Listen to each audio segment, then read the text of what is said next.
car je crois que c'était aussi une récompense pour la Tunisie, car ça reste presque le presqu'île dans le monde arabe.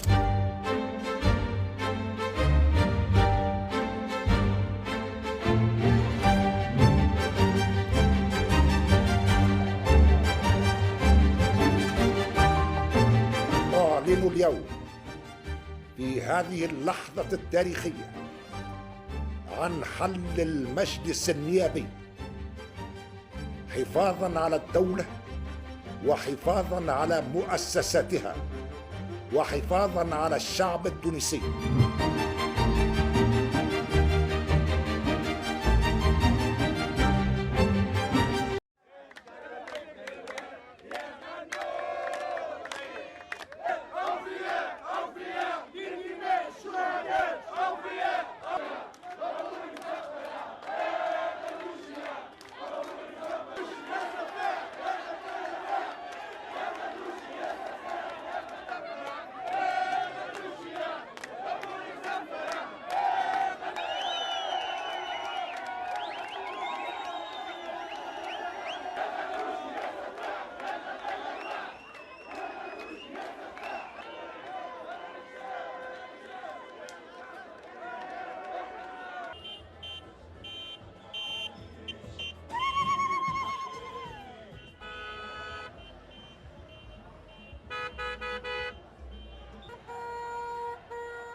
The new constitution proposed by Tunisian President Kais Saied has been approved in a referendum as per preliminary results. 94.6% of voters adopted the constitution, according to numbers released by the Tunisian Independent Higher Election Authority. The referendum was held on July 25 amid widespread calls for boycott by opposition parties and civil society. It took place exactly a year after President Kais Saied sacked former Prime Minister Hichem Macchiche. In the subsequent months, he assumed more power. He also sacked Habib Bourguiba, le combattant suprême, déchaîne toutes les passions.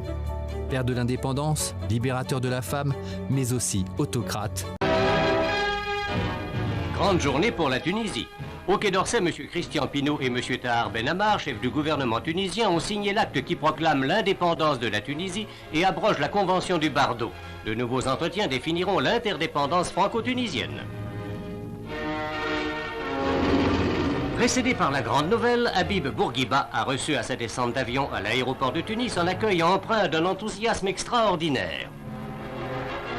C'est pressé par la foule qu'il parvint au palais de Carthage, où son Altesse le Bey lui réservait de son côté un accueil ému.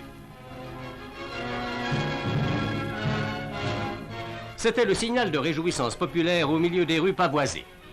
La fête de la jeunesse allait donner d'ailleurs à cette journée un éclat tout particulier.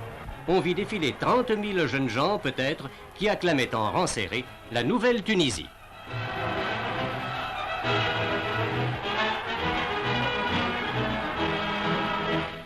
Élément de réponse avec Jean-Pierre Alali, écrivain. Pendant 23 ans, il règne sur la Tunisie et contrôle tout.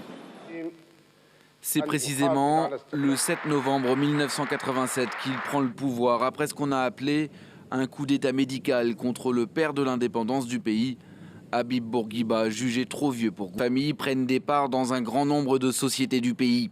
Les Ben Ali et les Trabelsi saisissent des terrains, font construire des palais gigantesques et achètent des biens de Paris à Dubaï.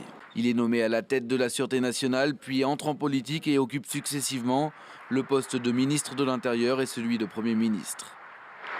À son arrivée à la tête de l'État, il a 51 ans. La femme, pour développer le secteur du tourisme et attirer les entreprises étrangères. Mais la corruption devient monnaie courante, surtout dans l'entourage de sa seconde épouse, Leila Trabelsi. Cette ancienne coiffeuse est sa gouvernée. Après des études à Saint-Cyr en France, Ben Ali mène une carrière discrète mais efficace.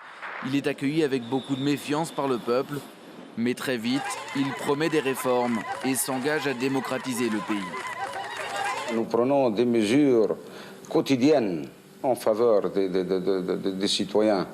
Et à ma connaissance, l'opposition, le comportement et la réaction de l'opposition est très encourageante. L'année 1989 marque un tournant. Les islamistes obtiennent 17% aux élections législatives et deviennent la deuxième force politique du pays. Pour Ben Ali, c'est une menace qu'il brandit. L'islamisme est alors en plein essor chez le voisin algérien. Arrestations arbitraires et tortures deviennent courantes.